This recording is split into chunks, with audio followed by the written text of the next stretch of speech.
pertama Rasul Paulus kepada jemaat di Korintus.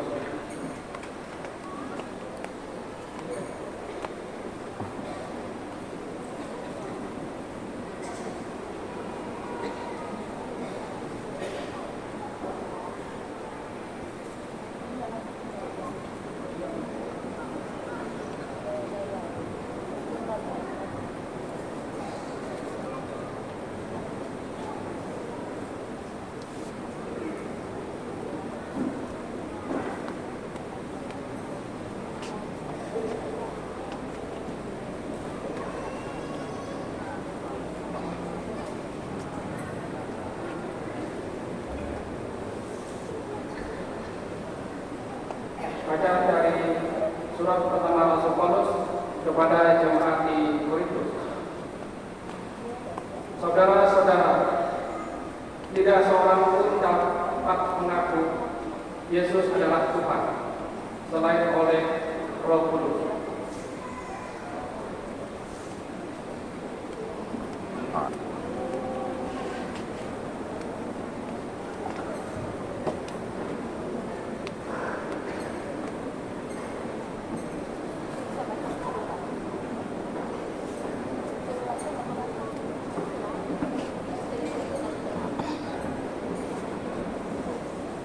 Bacaan dari surat Rasul Paulus kepada jemaat di Galatia.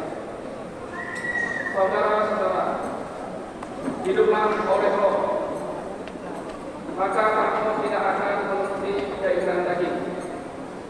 Sebab keinginan daging berlawanan dengan keinginan Roh, dan keinginan Roh berlawanan dengan keinginan daging.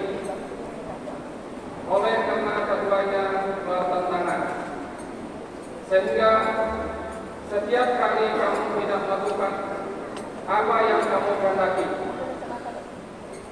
Tetapi kalau kamu membiarkan diri dipimpin oleh Roh, kamu tidak hidup di bawah hukum Taurat.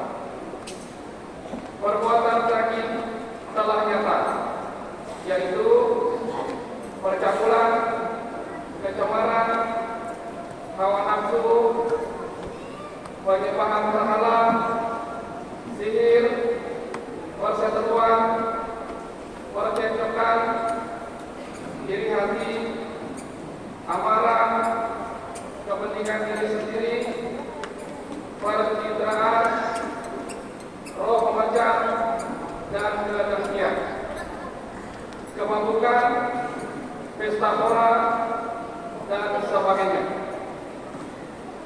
Terhadap semuanya itu kamu kuperingatkan, seperti yang telah kulakukan dahulu, bahwa siapa saja yang melakukan hal-hal yang demikian, ia tidak akan mendapat bagian dalam kerajaan Allah. Sebaliknya, bahwa ialah kasih, sukacita, damai sejahtera, kesabaran, kemurahan, kebaikan, kesetiaan, sikap berlembut, dan menguasai diri. Tidak ada hukum yang menentang hal-hal itu. Siapa saja yang menjadi milik Kristus Yesus, ia telah menyembelihkan daging dengan segala hawa nafsu dan keinginannya. Jika kita hidup oleh Roh, baiklah hidup kita dipimpin oleh Roh. Demikianlah sabda Tuhan.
itulah yang akan dikatakannya.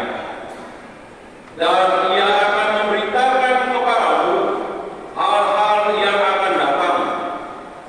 Ia akan memuliakan aku, sebab ia akan memberitakan kepadamu apa yang dia terima dari aku. Segala sesuatu yang Bapa miliki adalah milikku.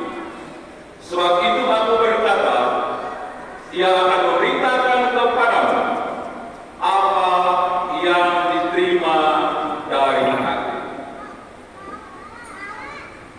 Demikianlah sabda Tuhan. Terpujilah Kristus.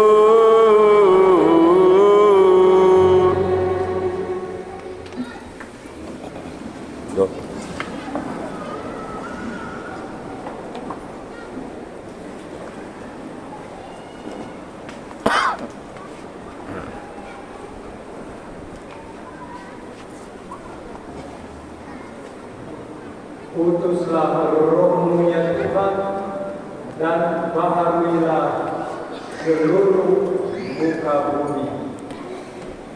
Saudara-saudari yang dikasihi oleh Tuhan Yesus Kristus, Bapak, Ibu, suster, brother, dan seluruh umat yang dikasihi.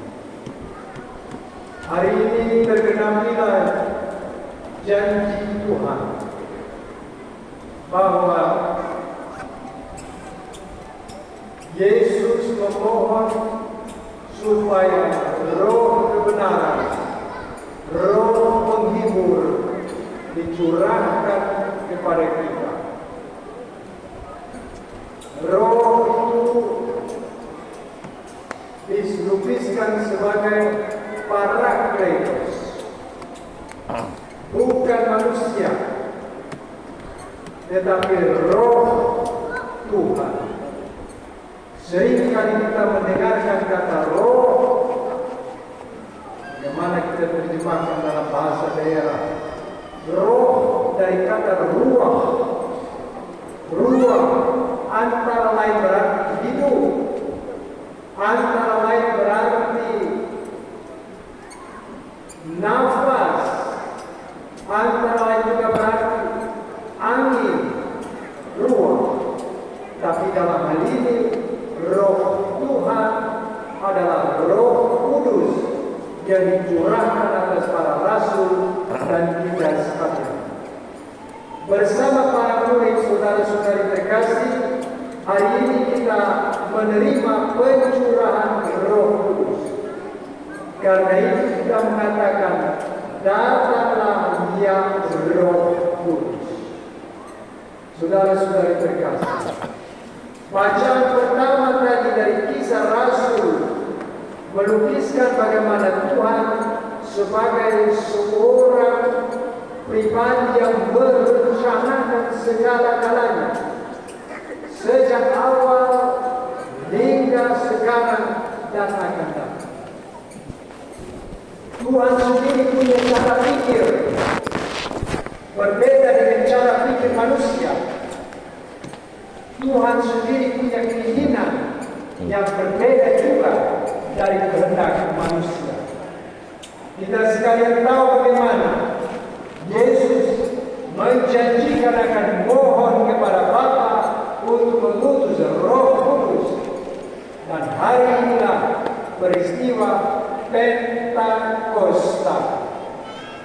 Artinya hari ke-50 setelah kebangkitan Yesus Kristus. Apa yang terjadi pada hari ini?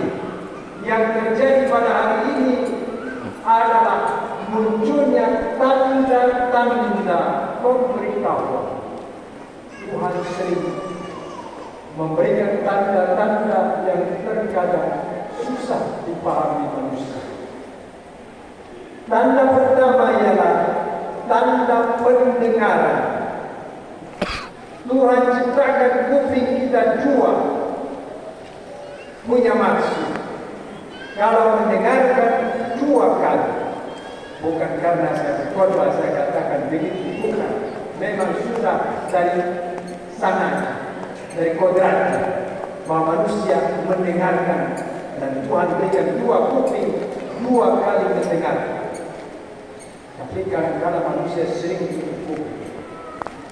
Para murid mendengarkan tiupan angin keras. Angin dalam Alkitab adalah lambang Roh Kudus, nafas yang kudus dari Tuhan sendiri, dan itu bisa didengarkan. Luar biasa. Dalam bahasa Ibrani gunakan satu kata ruah tadi. Itu kita terjemahkan menjadi roh. Untuk bahasa daerah mungkin cocok dengan kata semangat atau sumbangan macam begitu. Yang kudus dan tanda pertama pendengaran. Tanda kedua adalah penglihatan. Tuhan ciptakan juga 2 bola mata. Dalam bola mata yang kecil ini terangkum seluruh keadaan. Ini sebuah mukjizat. Apa yang terjadi saudara-saudari terkasih? Lidah api. Bukan hanya itu, tetapi api itu menjadi tanda yang terkait dengan ruah tadi, terkait dengan roh tadi. Yohanes Pembaptis menjanjikan permandian dengan Roh Kudus dan api, dan hari inilah terjadi permandian baru.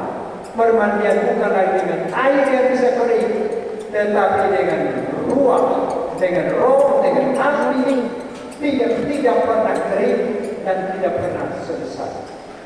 Inilah dia Pentakosta baru di era digital ini. Kemudian tanda yang ketiga, saudara-saudari terkasih, ialah para murid dipenuhi dengan Roh Kudus. Tanda pertama tadi pendengaran, tanda kedua penglihatan, tanda ketiga murid-murid penuh dengan Roh Kudus. Apa? Bisa berbahasa asing. Kalau orang zaman modern bisa bahasa Inggris itu sudah biasa karena belajar dan kursus. Bisa bahasa asing lain juga biasa saja karena bisa belajar. Tapi pada waktu itu para murid, orang sederhana, tidak punya pendidikan akademik yang tinggi, mampu berbahasa asing. Ini menunjukkan bahwa kerja Roh Kudus yang membuat mereka menjadi cerdas, yang membuat mereka menjadi komunikatif, yang membuat mereka juga serentak untuk berkomunikasi dengan Tuhan. Saudara-saudari terkasih, Injil hari ini menarik untuk kita renungkan. Karena Injil juga menyoroti Roh Kudus, Roh yang mendampingi perjuangan para murid. Kita sebagai para murid berjuang dan tidak pernah boleh takut. Karena Roh Kudus selalu menyertai kita kapan dan di mana pun juga. Bahwa mujizat Tuhan tetap terjadi sampai dengan saat ini. Berarti roh yang memberanikan, roh yang menyimpan ketakutan, roh yang membuat kita tidak lagi terkejut, tetapi roh keberanian itu. Roh Kudus itu mendampingi dan membimbing kita masuk ke dalam hidup Kristus. Roh Kudus, roh kebenaran itu memimpin hidup kita. Roh itulah yang menuntun kita kepada keselamatan. Tadi kita dengarkan bacaan kedua dari kitab, dari tulisan Rasul Paulus kepada jemaat di Galatia 5, terutama 22 dan 23. Kalau dikatakan Roh Kudus turun atas kita, kalau dikatakan Roh Kudus masuk dalam hidup kita, apa ciri-ciri? Apa tanda? Dilukiskan dengan jelas dalam 1 Galatia 5 ayat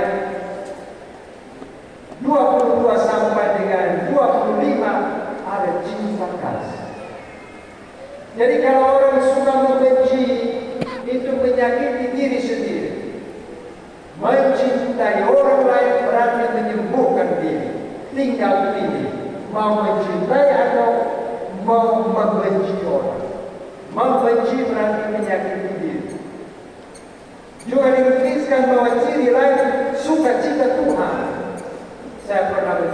seorang bapak 80-an tahun, tapi kelihatannya masih agak muda. Saya tanya, apa rahasianya? Sederhana. Saya tanya 2 kali belum dijawab, kali ketiga dia jawab, singkat dan pendek. Be happy, no worry. Rasa happy, bahagia, jangan khawatir. Karena kekhawatiran bisa datangkan penyakit. Antara lain.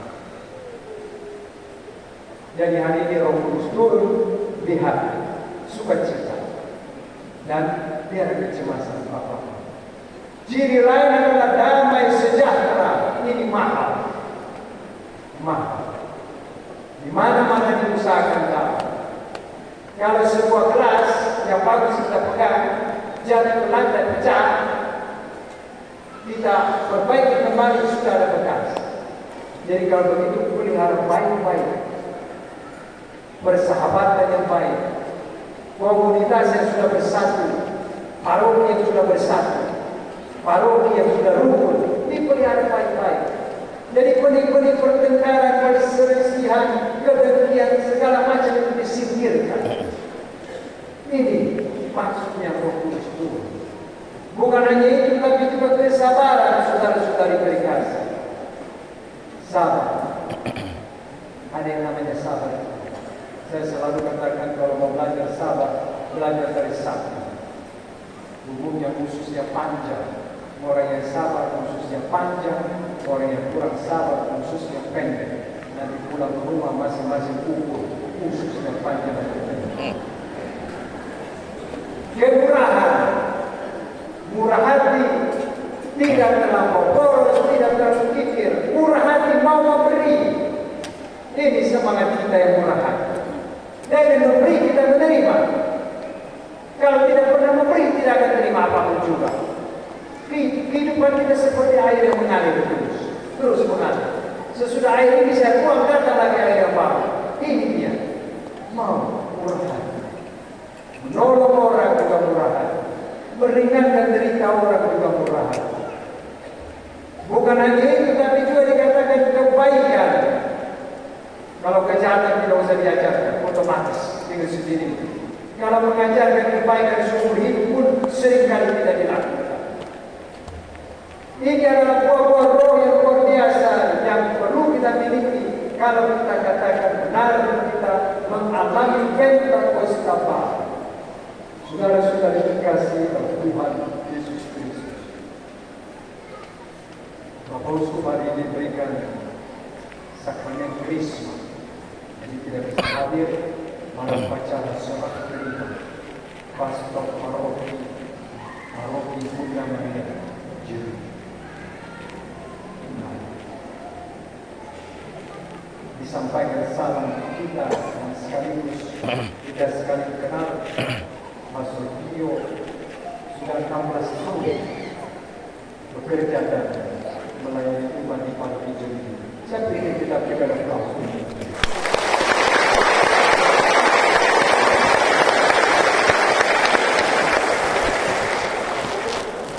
16 tahun berarti 1,6 dekade. Tidak terasa. Waktu datang beliau masih fasih berbahasa Inggris karena rupanya pernah menjadi misionaris di Ghana, Afrika. Sekarang pun masih fasih. Jadi saudara-saudara kita SPD misionaris di seluruh dunia. Sesuai dengan spirit dari Andronis. Tidak terasa saudara Pio waktu mengalir seperti air. Seperti air cepat. Tidak terasa. Dan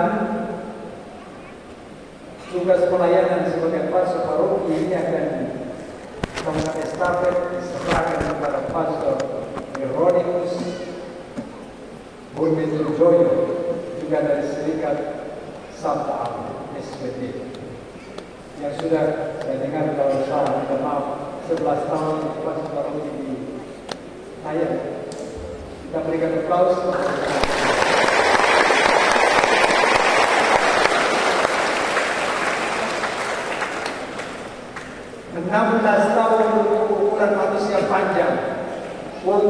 Tuhan 1000 tahun sama dengan satu hari. Tapi dalam 16 tahun beliau sudah merintis paroki seperti itu. Guru sangat sederhana dan biasa. Masih banyak buku yang belum teratur, gedung masih sederhana. Tapi sekarang ini menjadi salah satu paroki yang termasuk punya kawasan tanah yang luas, lengkap dengan susunan, pastoran, jadi ini satu karya Tuhan lewat tangan Pastor Pio dan teman-teman.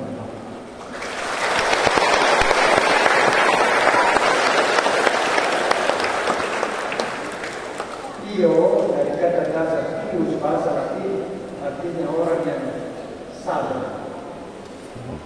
Kita terus berusaha untuk tetap meneladani apa yang telah dikerjakannya, yaitu memberikan pelayanan terbaik untuk seluruh domba-dombalanya. Dia memberikan diri, memberikan waktu, memberikan tenaga, pikiran, dan pelayanan selama ini memang bukan sedikit. Kita puji Tuhan, kita bersyukur atas kehadirannya di tengah-tengah kita sebagai pastor atau sebagai gembala paroki. Karena itu dari pihak Uskupan disampaikan terima kasih yang sebesar-besarnya dan sedalam-dalamnya atas tugas pelayanan Pastor Paulus Pio SPD.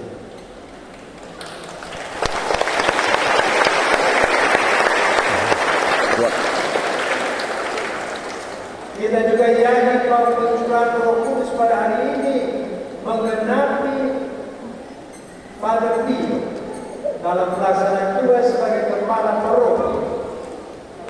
Dan ini juga menunjukkan dia tetap sebagai kepala. Cara kerja beda dari sebelumnya. Dan kepada Pastor Hieronymus Joyo, ini juga menunjukkan tugas baru diserahkan. Umat-umat banyak, jiwa-jiwa diselamatkan. Prioritas adalah memberikan pelayanan yang terbaik, the best service.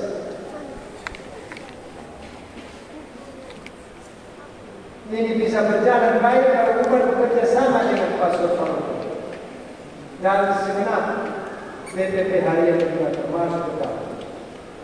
Kita mau bergandengan tangan, berpegangan tangan dengan tuntunan Roh Kudus menggembalakan paroki ini dengan sebaik mungkin.